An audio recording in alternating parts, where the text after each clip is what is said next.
Hello and welcome to Life in Six Strings. It's Kylie Olsson here. Hope you've had a great week. So I'm extremely excited about my guest today. He is one of the most amazing luthiers out there. He's an innovator. He is taking guitars to the next level and has been doing it for over 35 years. Please welcome to Life in Six Strings, the amazing Paul Reed Smith. I would love to know the first time you ever played a guitar. Can you remember that? And can you remember how it made you feel? Sure, I can basically remember. It was a nylon string guitar that my mother had. She used to sing folk songs when I was a kid. You know, the fox went out on a chase one night. The town. Oh, she used to sing all these songs, and so she had a nylon string around, and I used to pick it up. And before that, I had a ukulele, a little teeny one. Yeah, I can remember how it felt. It was difficult. You know, the first tune I learned was do do do do do do do do, which is not such an easy lick to play from the Beatles. You know, look, I didn't get into guitar to get a date like a lot of the people. I got into guitar because I love the sound of it, and I love the way it made me feel, and I wanted to be a part of the music. I just thought it was extraordinary. You know, so yeah, I remember. I remember.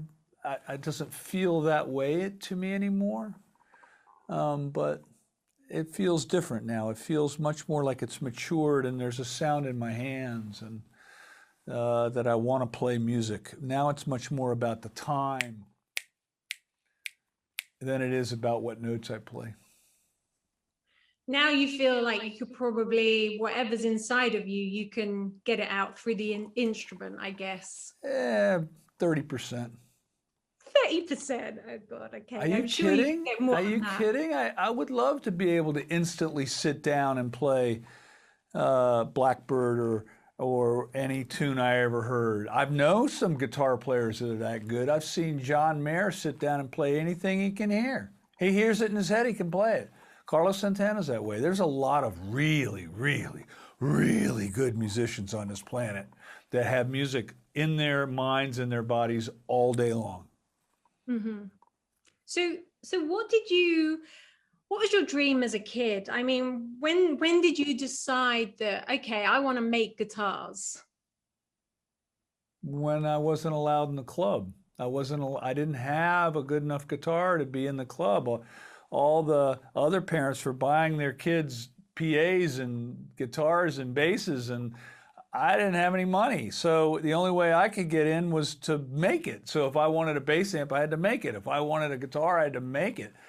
I wanted to play guitar, but if I was in a guitar store and I played guitar, everybody ran away. If I showed a guitar I made, they'd draw a crowd at the counter. So I had to pay attention to that feedback. The world wanted the guitars from me, not the way I played. Although recently, the playing is starting to mature in my 60s, which I find interesting. My guitar making isn't that dissimilar from what was in my 20s. So what do you think that says?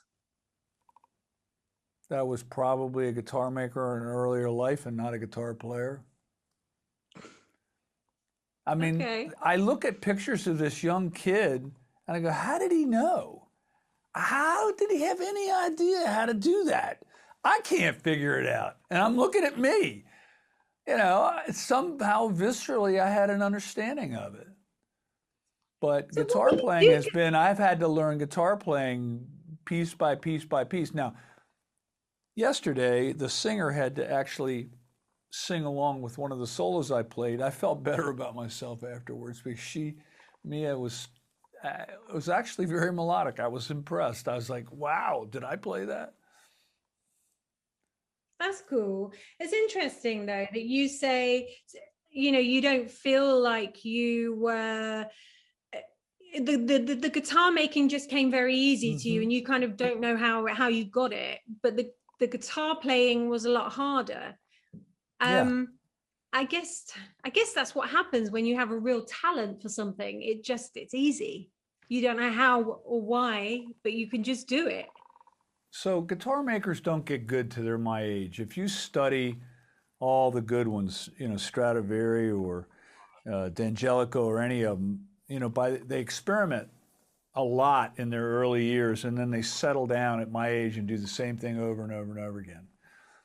I wouldn't give myself very good marks for getting it right the first time, but I'd give myself in this building and all these people really good marks for staying at it and not giving up and eventually getting it right. You know, an athlete's peaking, what, at 30, 29, something like that? Guitar makers don't peak until they're in their 60s. That's just the way it works. And, you know, Top of the Pops doesn't usually allow 60-year-olds in, you know. As, they call it a young man's game over here. So, I don't know. I'll just take it to wherever way it comes. For me,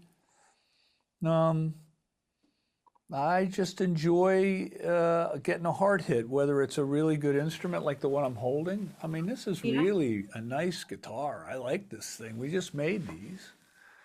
And I have a sound in my hands that I wouldn't trade for the world. I injured my hand about 10 months ago, and I couldn't play for 6 months to the point was it shooting pains, and they had to inject steroids in my finger in order to get it to work again. And I thought I could live without being able to play guitar anymore. But when I got my hand back, I was so happy. Oh my God, I was so pleased I could play again. I can imagine. God, that's a bit of a nightmare to think you could never play again. It looked that way. It was looking not good. So the guitar, what is the guitar that you have in your hand then? You said that's hot out the oven, that one, is it? Hot out the oven. That's an English saying, or is that a London saying? I guess that's, I don't know, a London thing maybe? Yeah, maybe. It was a Paul's 85. We made 85 of these. They're beautiful guitars. I like them because they sound good, you know.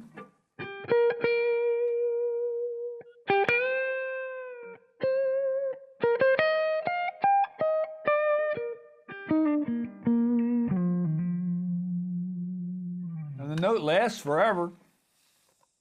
You do make incredible guitars, and I have to say the highlight of my week is going to see my guitar teacher once a week, and he has a load of PRSs. He has a Modern Eagle 1, which I absolutely adore. So steal it from him. He can get another one. Trust me, I'm trying to. He's got a few that's hanging up on his wall, and I'm like, maybe he won't notice if this one just comes home with me. But it is the highlight of my week to just play them because they're just such incredible instruments, and it's the attention to detail aesthetically and also how they sound as well. And I think you've done a good job. Well done. That's sweet. Just take the guitar. He can get another one. You've got some amazing artists that play PRS.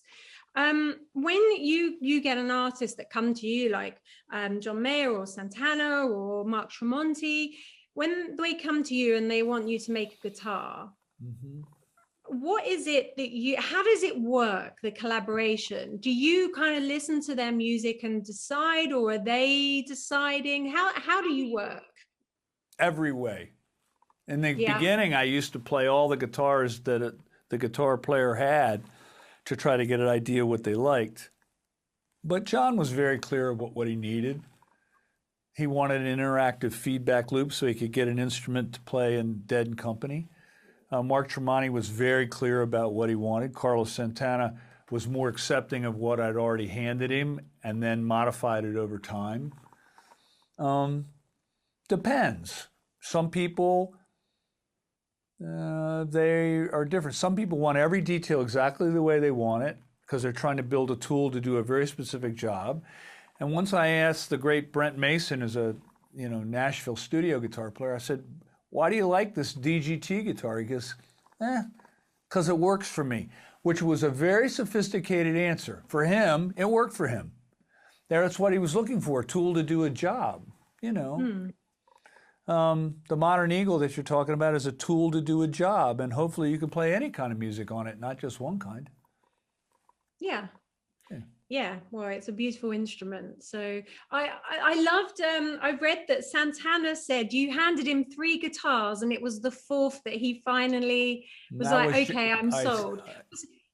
that's kind of how it went. The But what did first he say? one Didn't he he say it was an, loved, the first one he loved, and he got, and we made him another one, and it made him another one. I made him the 4th when he called. He says, "Okay, you're a guitar maker." In other words, I had to earn his respect. Wasn't just given the respect. That story is also John McLaughlin. We made him, was the 4th guitar that he fell in love with. So it happens. Look, imagine you're a songwriter. You write a song, a hit song for Carlos Santana. He doesn't instantly go, okay, that's it. He doesn't think the next one's going to be a hit. But if you write him another one, and the 4th one, maybe you and me should be writing tunes together. yeah. I'm sure that's what happened between Elton John and Bernie Taupin, some story like that. Yeah, that makes perfect sense. But I read that he said, Santana said it was he thought it was an accident of God, but then by the 4th one it was like, okay, it's not. You are a guitar maker. Yeah, finally. So he told me the first one was an accident of God. He did. The story's in the book. I said, "Is that how you remember it?" He says, "Yeah, that's the way I remember it." I've been told to tell the story so many times. It's, I don't really want to tell the story again, but it's fun to tell to a big crowd of people because you could hear a pin drop. It's a real story. It really happened, so it's fine with me. I don't know. Carlos Santana has been deeply appreciative. He used to call me every Christmas and thank me. He was more even about being appreciative than I was. And not that believe me, if somebody's on an airplane, they say, "Well, who do you make guitars for?" I say, "You ever seen Carlos Santana and the birds on the neck?" And they go, "Yeah." Well, how can you be more appreciative than him giving his name and his reputation to this business? It's unbelievable what the man's done. Yeah. Yeah, I mean, with the help of you, I think, as well, with the guitars and stuff. He allowed me to make him tools to do his job. So you mentioned the birds on the neck. Where does that come from? What's My mother was a bird watcher. Are you a bird watcher? I know most of them because I did it when I was with her. Yeah, we were watching a bird. It was a great blue heron that let us get very close to it today. You ever hear them? They sound like, what I imagine pterodactyls sound like. Rah, rah, make this wild ass sound. Yeah, it's the flying dinosaurs are still around. Yeah. I never understood why people like birds on the neck, but they're in everybody's backyard. There's something beautiful about these animals flying around in the air. Well, it means things are going well if there's lots of birds. And that's what I noticed about lockdown was that all of a sudden I could hear the birds. Uh-huh. The birds had come out again. It was fantastic. Well, we noticed that at my house too. My wife and I mentioned something. What's with all the birds? It's like they liked COVID because everybody was inside and they weren't bothered.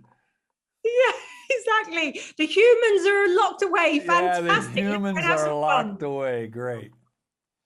Yeah, no, that's true. So is there anyone that you would like to play a PRS that doesn't yet? Sure. Who? Well, I can't dig Hendrix up. Jeff Beck would be good. Yeah. There's all kinds of, The Edge, Clapton, I'll start mentioning all kinds of guitar players in your side of the pond, as we call it, or you call it. Yeah. Why not? Look, John Lennon once said, "Life's what happens after you make plans." And I live by that creed. It doesn't exactly go the way you think. I never thought I'd get to this spot. I never thought we'd have 400 people here making guitars. I never thought that this interview was going to happen. I never thought I was going to give you a hard time about your accent. It's all new information. What's been like, out of all the guitars that you've made, and maybe the guitars that haven't been made, maybe you've started them and didn't finish them, what's been the most complicated one that you've made? I once put a full guitar synthesizer and a guitar for Al Di Meola an entire Roland synthesizer guitar. I routed it out and put the entire thing in. It was a miracle it worked when it was done. But double necks are a pain in the ass because if you screw the top guitar up, you screwed the bottom guitar up.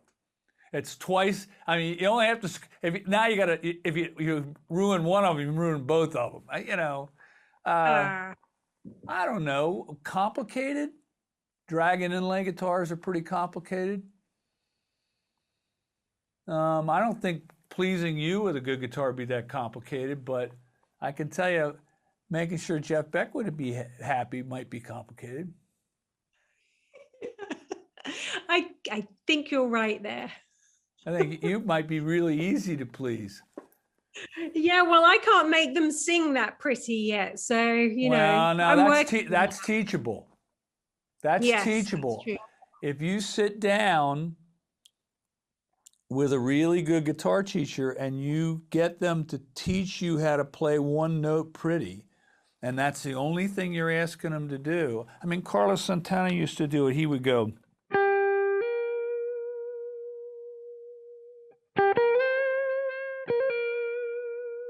Now, there's a vibrato in there. I'm wiggling the note, right? But I'm not in a hurry. I'm not playing it ahead. So, I can go. And wouldn't sound as good. But there's something beautiful about the way he approaches the note. It's almost like a singer. Yeah, which gets back to Jeff Beck. That's what he does. He makes it sing, doesn't he? And cry and scream and howl and sound like car noises and he just makes it sound like hydraulic tools. But I've seen him, make it cry and then make it scream and then make it talk and then make it sing all in the same tune. Eric Johnson can do that. David Gilmour can do that. There's a lot of really good guitar players. Oh my God. Yeah. There's a lot of really good guitar players. And I could talk about the ones on your side of the pond, but guess what? We got some good ones over here. You do. I agree with you. We do have good ones over here. But let's not forget that we had to feed back your music to you in the 60s. What a load of crap. Those guys. All right, so now you're in trouble. I think it was Elvis that got 32-piece bands to become 3 people in a garage, not an English cat. That was Elvis when he did Heartbreak Hotel on the Jack Parr Show. Needed a big band with, saxophones and trumpets and trombones and, bass and drums and all of a sudden there were 3 people. Yeah. That was not English. No. The Beatles was a copy of the Crickets. Have you heard of the British invasion? Sorry. Sorry. And by the way, they changed the rules. The Beatles changed the rules. Period. They saw themselves as Broadway writers. They were writing a song a day. They would write great hits on the way to the studio. They changed the whole game. I'm sorry, the Beatles changed everything, but so did... Are you trying to think of American bands? Yeah, Hendrix. Sorry, but where did he have to come first? Listen to you. Where did he have to come first? What? He had to come to England. No, he came to England to establish how good he was. Read the story. He plugged into the bass amp. Read the story. It's unbelievable. They asked Hendrix, what's it feel like to be the greatest guitar player alive? You know what he said? I don't know. Ask Rory Gallagher.